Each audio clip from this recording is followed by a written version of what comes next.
समस्याएं सब बात तत्व को समझना।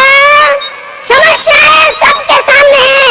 एक की समस्या के पत्नी मायके जा रही है और दूसरे की समस्या, हर आदमी दुखी है, हर आदमी दुखी है, हर आदमी दुखी है। पति ने अपनी पत्नी से कहा, तू चंद्रमुखी, मैं सूरजमुखी, तू मुझसे दुखी, मैं तुझसे दुखी है। पति ने अपनी पत्नी से कहा, तू चंद्रमुखी, मैं सूरजमुखी, तू मुझसे दुखी, मैं तुझसे दुखी। चलो एक काम करते हैं, दोनों छत से कूद जाते हैं, फिर तू भी सुखी और मैं भी सुखी। हर आदमी संसार में जब तक जिएगा, जब तक जिएगा, 100 साल जिए, 50 साल जिए, 60 साल, 80 साल जिए, पर इस मुल्क के ज्ञानी आचार्यों ने कहा समस्याएं बनी रहेंगी। ऐसा दिन जिंदगी में कभी नहीं आएगा जब सब तरह की अनुकूलता ही अनुकूलता होगी। लोग सोचते हैं जब जीवन में अनुकूलता आएगी उस समय मैं भजन करूंगा। जब जीवन में अनुकूलता ही अनुकूलता आएगी तब मैं भक्ति करूंगा, सत्संग करूंगा। धर्म सागर जैसे संत आपसे ये निवेदन करना चाहेंगे, ऐसा दिन जिंदगी में कभी आने वाला नहीं है जब अनुकूलता ही अनुकूलता हो, प्रतिकूलता तो बनी ही रहेगी। जिंदगी में कुछ ना कुछ प्रतिकूलताएं बनी ही रहेंगी। इसीलिए उस दिन का इंतजार मत करो।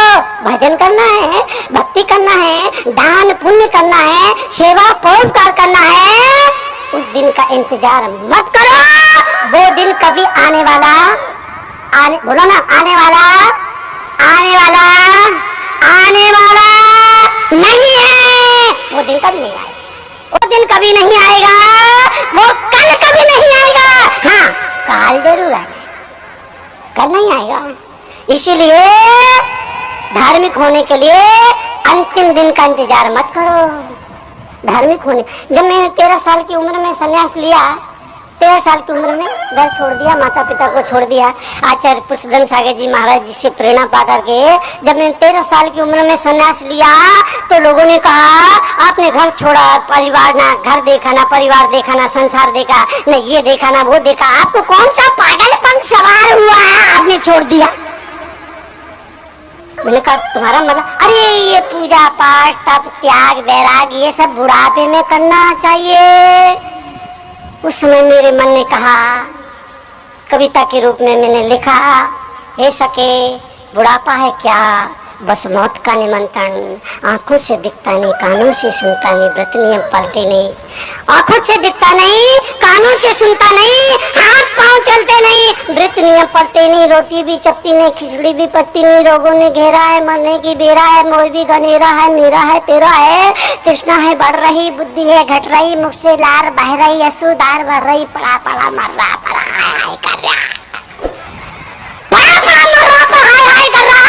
पत्नी कोसती, बहुएं कोसते, नाती पीटते, नाती ऊपर राशि कटते, दिन भर है जागता, दांत दिन भर है जागता, रात भर है खाता, दांत सभी टूट गए, खा ना सके ककड़ी, अंग अंग शीतल भय, कमर गई अकड़ी, हाथ पांव कांप रहे, कब चलते समय लकड़ी, यमराज के आदेश से यमदूत ने चोटी पकड़ी, जाल खुद ही बना रहे जैसे बनाती मकड़ी, और खेल खून भूल गए छकड़ी, और 3 चीज याद रही, नमक तेल लकड़ी। तो ऐसा है ये बुढ़ापा, रे चपल मन कर तू प्रभु का भजन, रे चपल मन कर तू प्रभु का। जीवन के लिए, जीवन के परिवर्तन के लिए, जीवन की समृद्धि के लिए आचार्यों ने कहा दुनिया में 4 तरह के लोग होते हैं, भाग्यशाली, सौभाग्यशाली, महाभाग्यशाली और दुर्भाग्यशाली। दुनिया में 4 तरह के लोग होते हैं, भाग्यशाली, सौभाग्यशाली, महाभाग्यशाली और दुर्भाग्यशाली। इन्हें हम परिभाषित यूं करेंगे, जिसके पास केवल धन है वो भाग्यशाली है। जिसके पास धन के साथ स्वास्थ्य भी है वो सौभाग्यशाली है, तथा जिसके पास धन भी है, स्वास्थ्य भी है और धर्म भी है वो महाभाग्यशाली है। जिसके पास केवल धन है, जिसके पास केवल धन है, जिसके पास केवल धन है। बहुत सारे लोग दुनिया में ऐसे हैं जिनके पास धन है, बेशुमार धन है, पर बीमार। धन है, खा पी नहीं सकते। डॉक्टर ने कहा ये नहीं खाना, ये नहीं खाना, ये नहीं खाना, ये नहीं खाना, ये नहीं खाना, ये नहीं खाना, ये नहीं खाना, ये नहीं खाना। डॉक्टर साहब क्या खाना? डॉक्टर ने कहा बगैर घी की, बोलो, बगैर घी की रोटी और उड़द की दाल का पानी। धन है, घर में मेहमान आया, 56 तरह के व्यंजन बनाए। घर में मेहमान आया, 56 तरह के व्यंजन बनाए। मेहमान भोजन करने बैठा, भोजन व्यंजन परोसे, अब वो मस्ती से खा रहा है और ये देख रहा है। कितना दुख होता होगा उसको सुना। सोचिए, सोचिए, ये खाने नहीं सकता है लेकिन मेहमान खा रहा है, ये देख रहा है। क्यों? डॉक्टर ने कहा ये नहीं खाना, ये नहीं खाना, ये नहीं खाना, ये नहीं खाना, ये नहीं खाना। क्या खाना? बिना घी की रोटी और उड़द की दाल का पानी। धन है पर स्वास्थ्य नहीं है। जिंदगी भर धन। सुनता है सेठ जी सत्संग करो, अभी नहीं। धन, मंदिर जाओ, फुर्सत नहीं। दुकान जाएंगे, धन धन। मुनि आए, प्रवचन में जाओ, फुर्सत नहीं। दुकान जाना है, धन धन धन। तीर्थ यात्रा करने के लिए टाइम निकालो, फुर्सत नहीं। क्यों? दुकान जाना है, धन धन धन धन धन। विधान हो रहा, पंचकनाम हो रहा, उसमें शामिल हो जाओ, इंद्रवन के पूजा करो। नहीं, फुर्सत नहीं। क्यों? धन धन धन धन। जिंदगी में करता रहा धन धन धन। एक दिन मर गया, मरने के बाद बेटा ने शोक पत्रिका लिखी। बड़े दुख के साथ सूचित करना पड़ता है कि हमारे पूज्य पिताजी का निधन हो गया।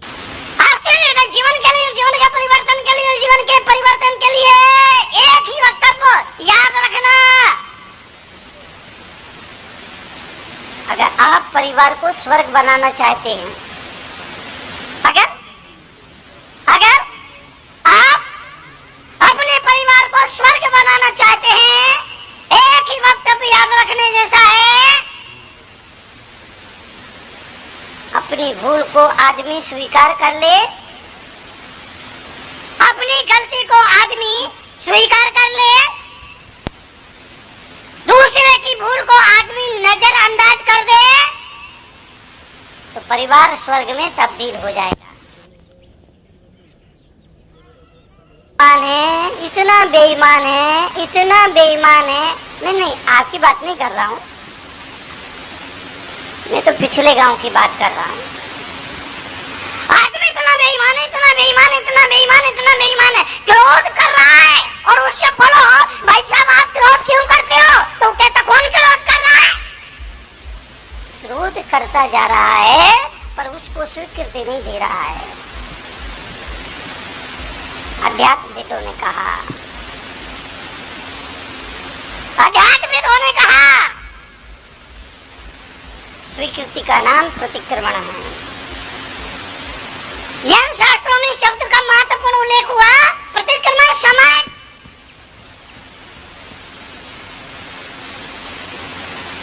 स्वीकृति दो। मुझे क्रोध आता है, मुझे लोभ परेशान करता है, मेरे मन में छल कपट है, क्योंकि मेरा अपना मानना है आदमी टेढ़ा नहीं होता, आदमी का मन टेढ़ा होता है। आदमी टेढ़ा नहीं होता, आदमी का मन टेढ़ा होता है। आदमी सोचता है कुछ, बोलता है कुछ, दिखाता है कुछ, देता है कुछ, होता है कुछ, दिखता है कुछ। आदमी का मन टेढ़ा है, आदमी का मन टेढ़ा है। घर पे मेहमान आते हैं तो मुख कुछ बोलता है, मन कुछ बोलता है। घर पर मेहमान 4 तरह के होते हैं। मेहमान 4 तरह के होते हैं। एक वो जो जल्दी आए जल्दी जाए, 2 वो जो देर से आए देर से जाए, 3 वो जो देर से आए जल्दी जाए, 4थे वो जो जल्दी आए देर से जाए। सबसे अच्छे मेहमान कौन से होते हैं? बोलो। मेहमान 4 तरह के होते, सुन लीजिए। एक वो जो जल्दी आए जल्दी जाए, 2 वो जो देर से आए देर से जाए, 3 वो जो देर से आए जल्दी जाए, 4 वो जो जल्दी आए देर से जाए। सबसे बढ़िया मेहमान कौन से? सबसे बढ़िया मेहमान कौन से? सबसे बढ़िया मेहमान कौन से? जो देर से आए।